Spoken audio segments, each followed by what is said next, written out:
নমস্কার। গত পর্বে আমরা জেনেছিলাম কান্না কোনো দুর্বলতার পরিচয় নয়, বরং যখন আমাদের শরীর ও মস্তিষ্ক চরম মানসিক চাপে ভেঙে পড়তে শুরু করে তখন কান্না একটা প্রাকৃতিক রিসেট সিস্টেমের মতো কাজ করে। কিন্তু আজ আমি আপনাকে আরো বড় একটা প্রশ্ন করতে চাই। যদি একটি গাড়ির ব্রেক বারবার ব্যবহার করতে হয়, তাহলে কি শুধু ব্রেক ভালো থাকলেই চলবে, নাকি আমাদের এমন ভাবে গাড়ি চালানো উচিত যাতে বারবার জরুরি ব্রেক কষার দরকারই না পড়ে? আমাদের শরীরও ঠিক এমনই। কান্না আমাদের বাঁচাতে পারে, কিন্তু তার থেকেও বড় জ্ঞান হলো এমন ভাবে বাঁচা যাতে শরীরকে বারবার সেই জরুরি অবস্থার আশ্রয় নিতেই না হয়। প্রশ্ন হলো, আমাদের শরীরের ভেতরে সেই অদৃশ্য ভারসাম্যটি ভাঙে কিভাবে, আর প্রকৃতি প্রতিদিন কিভাবে সেটাকে রক্ষা করতে চেয়েছিল। আজ আমরা সেই রহস্যটাই জানবো। শরীর আসলে কি চায়? আমরা সবাই প্রায় ভাবি শরীরের সবচেয়ে বড় চাহিদা হলো খাবার, কিন্তু বিজ্ঞান বলছে শরীরের সবচেয়ে বড় চাহিদা হলো ভারসাম্য। চিকিৎসা বিজ্ঞানে এই অবস্থার একটি নাম আছে, হোমোস্টেসিস। অর্থাৎ শরীরের প্রতিটি কোষ, প্রতিটি অঙ্গ, প্রতিটি হরমোন ব্যবস্থা, প্রতিটি স্নায়ু ব্যবস্থা একটি নির্দিষ্ট সীমার মধ্যে কাজ করতে চায়। আপনার শরীর কখনোই চায় না হৃদস্পন্দন সারাক্ষণ খুব দ্রুত হোক, রক্তচাপ সারাক্ষণ খুব বেশি থাকুক, স্ট্রেস হরমোন সারাদিন উঁচু থাকুক, আবার সারাক্ষণ ঘুম ঘুম ভাব অবস্থাতেও থাকতে চায় না। শরীর চায় সঠিক সময়ে সঠিক রাসায়নিক সঠিক পরিমাণে নিশ্চিত হোক। ভাবুন, একটা বিশাল অর্কেস্ট্রা, সেখানে যদি একজন বেহালা বাদক নিজের ইচ্ছা মতো বাজাতে শুরু করেন, তাহলে পুরো সুরটাই কিন্তু নষ্ট হয়ে যাবে। আমাদের শরীরের ঠিক একই অবস্থা। এখন cortisol, melatonin, serotonin, dopamine, oxytocin, endorphin কেউই কিন্তু একা কাজ করে না, সবাই মিলে তৈরি করে একটা সুন্দর জীবনের সুর। এই কারণেই আমি একে বলি শরীরের রাসায়নিক সিম্ফনি। আধুনিক জীবন কোথায় ভুল করছে? এবার একটু নিজের দিনটার কথা ভাবুন তো। সকালে ঘুম ভাঙার আগেই হাতে মোবাইল, সূর্যের আলো নয়, প্রথমে চোখ পড়ছে স্ক্রিনের আলো। সকালে শান্ত নীরবতা নয়, শুরু হচ্ছে নোটিফিকেশনের বৃষ্টি দিয়ে। তারপর এক কাপ চা বা কফি, সঙ্গে দুটি বিস্কুট, দ্রুত কাজ, দ্রুত খাওয়া, দীর্ঘক্ষণ বসে থাকা, আর অল্প হাঁটা। সারা দিন মানসিক চাপ অত্যাধিক নেওয়া, রাত পর্যন্ত কৃত্রিম আলোতে থাকা, ঘুমানোর কয়েক মিনিট আগেও মোবাইল ছাড়া নয়। এবং তারপর আমরা অবাক হয়ে ভাবি কেন যেন মনটা সবসময় অস্থির লাগে। কিন্তু একবারও কি ভেবে দেখেছি আমরা সারাদিনে শরীরকে কতবার বলেছি তুমি নিরাপদ নও? আমরা সেই ভাষায় বলছি না, কিন্তু আমাদের জীবনযাপন প্রতিটি মুহূর্তে সেই সংকেতই পাঠাচ্ছে। মস্তিষ্ক ভাষা বোঝে না, সে বোঝে সংকেত। যদি সারাক্ষণ নতুন তথ্য, নতুন উদ্বেগ, নতুন তুলনা, নতুন প্রতিযোগিতা, নতুন ভয় এসব পৌঁছাতে থাকে, তাহলে অ্যামিগডালা ধীরে ধীরে বিশ্বাস করতে শুরু করে বিপদ এখনো শেষ হয়নি। আর তখন কর্টিসল আর অ্যাড্রিনালিন এরাও সহজে কমতে চায় না। এই অবস্থাকে অনেক গবেষক বলেন ক্রনিক স্ট্রেস রেসপন্স। অর্থাৎ জরুরি অবস্থা শেষ হয়ে গেলেও শরীর জরুরি অবস্থাতেই থেকে যায়।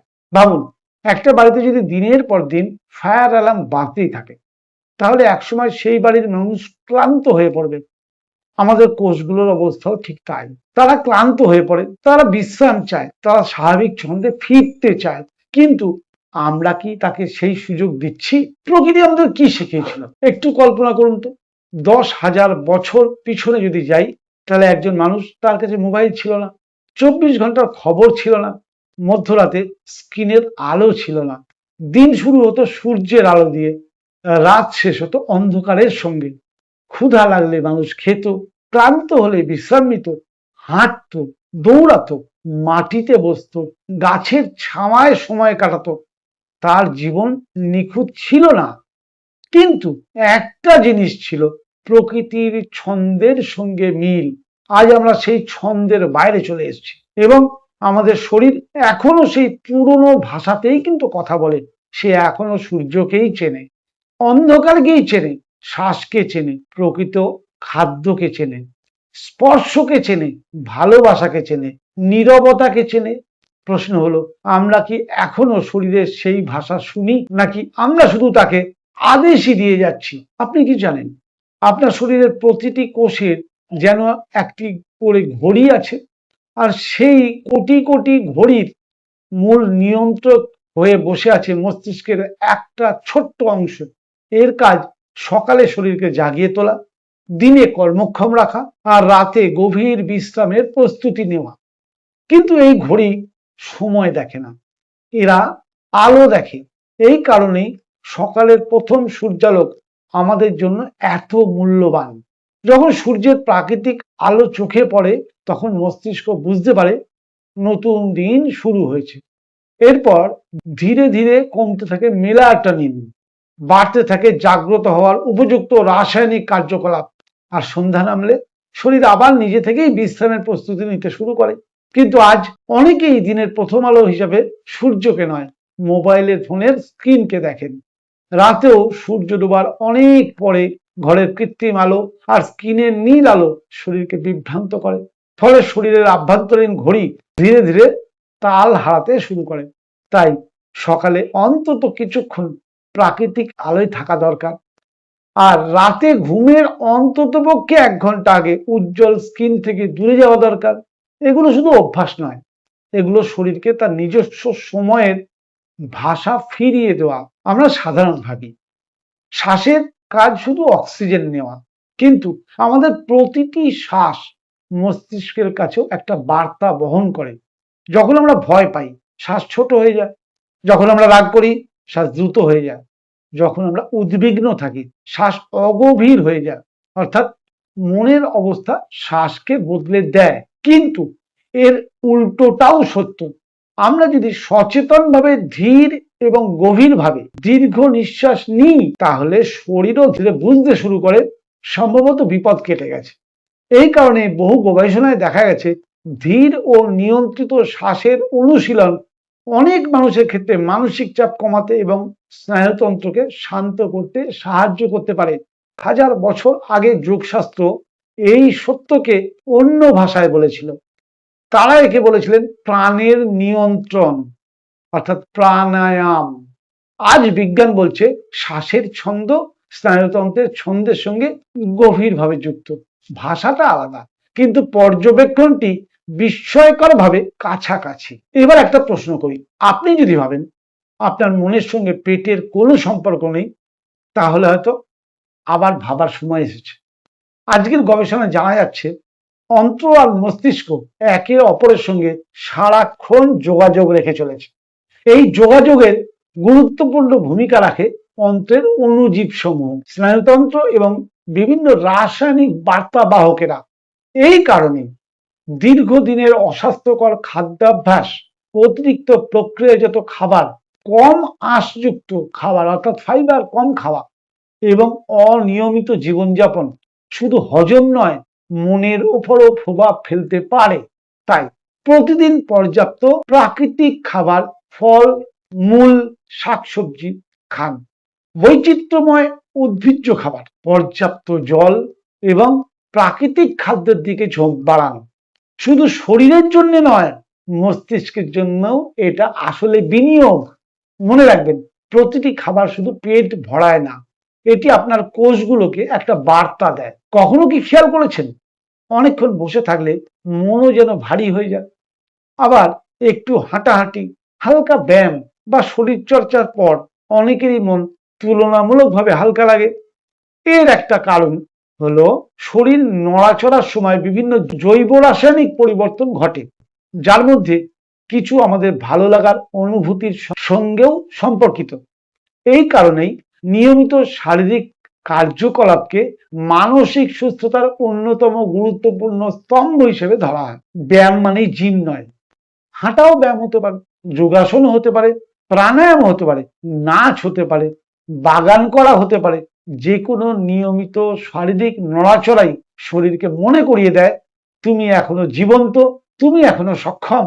এবং এই অনুভূতির প্রভাব শুধু পেশিতে নয়, মস্তিষ্কেও পৌঁছায়। এখন পর্যন্ত আমরা 4টে জিনিস জানলাম। শরীর চায় সঠিক আলো, সঠিক শ্বাস, সঠিক খাদ্য, সঠিক নড়াচড়া। কিন্তু একটা জিনিস এখনো বাকি আছে, এমন একটি উপাদান যার অভাব থাকলে সবকিছু ঠিক থাকার পরও মানুষ ভেতর থেকে ভেঙে পড়তে পারে। আপনি কি জানেন, মানুষের সবচেয়ে গভীর ক্ষুধা সবসময় খাবারের জন্য নয়, অনেক সময় তা হয় একজন নিরাপদ মানুষের জন্য, যার সামনে আপনি অভিনয় করবেন না, যার সামনে শক্ত থাকার ভান করতে হবে না, যার সামনে আপনি বলতে পারবেন আজ আমি ভালো নেই। বিজ্ঞানীরা বহুদিন ধরেই দেখেছেন সুস্থ সামাজিক সম্পর্ক, পারিবারিক বন্ধন এবং নিরাপদ আবেগীয় সংযোগ আমাদের শারীরিক ও মানসিক সুস্থতার সঙ্গে গভীরভাবে সম্পর্কিত। এই কারণেই একটি আন্তরিক হাসি, একটি সহানুভূতিশীল স্পর্শ, একটি মন খুলে কথা বলা অথবা কারোর পাশে নীরবে বসে থাকা, এসবের মূল্য শুধু আবেগের নয়, জীবন বিজ্ঞানেরও। আজ আমরা হাজার মানুষের সঙ্গে অনলাইনে যুক্ত, কিন্তু অনেকেই আগের চেয়ে বেশি একা। মনে রাখবেন, সংযোগের সংখ্যা নয়, সংযোগের গভীরতাই মানুষকে সুস্থ রাখে। একটি বিষয়ে আমরা প্রায়ই ভুলে যাই, আমরা ভাবি ঘুম মানে সময় নষ্ট, কিন্তু আপনার শরীর তা মনে করে না। ঘুমের সময় মস্তিষ্ক সারাদিনের তথ্যগুলি গুছিয়ে রাখে, শরীর মেরামতের কাজ শুরু করে, বিভিন্ন হরমোন তাদের স্বাভাবিক ছন্দে কাজ করতে শুরু করে, রোগ প্রতিরোধ ব্যবস্থা নিজের কাজ নিজে করে। অনেক গবেষণায় দেখা গেছে দীর্ঘদিন পর্যাপ্ত ঘুম যদি না হয়, মানসিক চাপ সামলানো কঠিন হয়ে উঠতে পারে, মেজাজের পরিবর্তন দেখা দিতে পারে এবং স্বাভাবিক ছন্দ ব্যাহত হতে পারে। তাই ঘুম কোনো বিলাসিতা নয়, এটি জীবনের মৌলিক প্রয়োজন। যে মানুষ ঘুমকে অবহেলা করে সে অজান্তেই নিজের শরীরের রাসায়নিক যে অর্কেস্ট্রা, প্রধান সুরকারকে ক্লান্ত করে ফেলে। এবার একটা আশ্চর্য মিলের কথা বলি। আধুনিক বিজ্ঞান বলছে জীবনযাপনের ধরন, শ্বাস, ঘুম, খাদ্য, সম্পর্ক, এগুলো আমাদের শরীরের ভেতরে ভারসাম্য প্রভাবিত করে। হাজার বছর আগে যোগশাস্ত্র অন্য ভাষায় প্রায় একই কথা বলেছিলেন।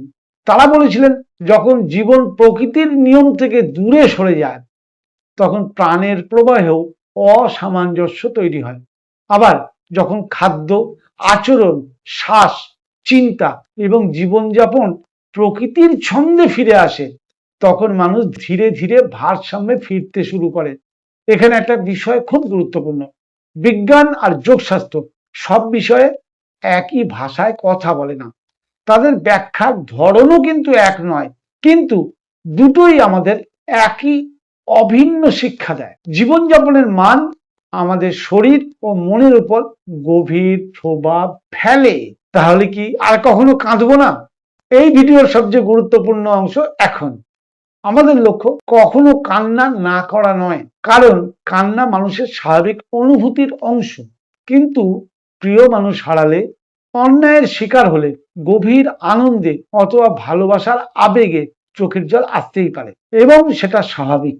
বরং যে সমাজ মানুষকে শেখায় ছেলেরা কাঁদে না, কাঁদা মানেই দুর্বলতা, সেই সমাজ হয়তো মানুষকে তার স্বাভাবিক আবেগ থেকে দূরে সরিয়ে দেয়। আমাদের লক্ষ্য অন্য কিছু। আমরা এমন ভাবে বাঁচতে চাই যাতে দীর্ঘদিনের অবহেলা, অতিরিক্ত মানসিক চাপ, অনিয়মিত জীবনযাপন এবং প্রকৃতি থেকে বিচ্ছিন্নতা আমাদের শরীরকে প্রতিদিন জরুরি অবস্থায় ঠেলে না দেয়। অর্থাৎ কান্না থাকবে, কিন্তু তা হবে জীবনের স্বাভাবিক আবেগের প্রকাশ, দীর্ঘস্থায়ী ভেঙে পড়ার একমাত্র উপায় নয়।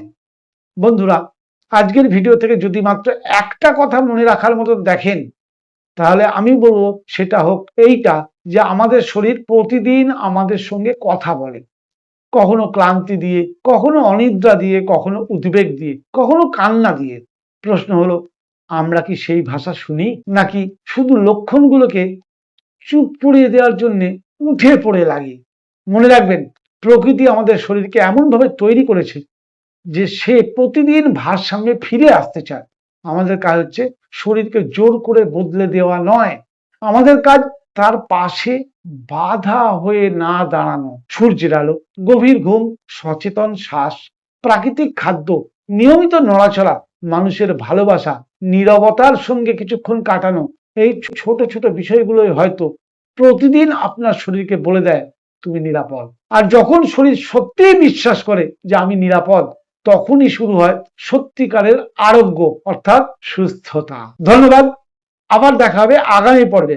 ততদিন পর্যন্ত নিজের শরীরের বিরুদ্ধে নয়, নিজের শরীরের সঙ্গে বন্ধুত্ব করে বাঁচুন আর বিশ্বাস করতে শুরু করুন আপনি শরীরের গোপন যে ভাষা, সেই ভাষাগুলো বোঝার চেষ্টা করছেন। স্বাস্থ্য সমৃদ্ধি চ্যানেলে আমি সুজয় চৌধুরী আপনাদের সঙ্গে আমি আমার মনের বক্তব্য, শরীরের গোপন ভাষা বোঝানোর চেষ্টা করলাম। কার কেমন লাগলো লিখে জানাবেন। যিনি নতুন এসছেন আমার চ্যানেলে, যদি মনে করেন এইরকম প্রোগ্রাম আরো জানার দরকার, চ্যানেলটি সাবস্ক্রাইব করে নেবেন আর অবশ্যই লাইক করতে ভুলবেন না। আগামী পর্বে আবার দেখা হবে।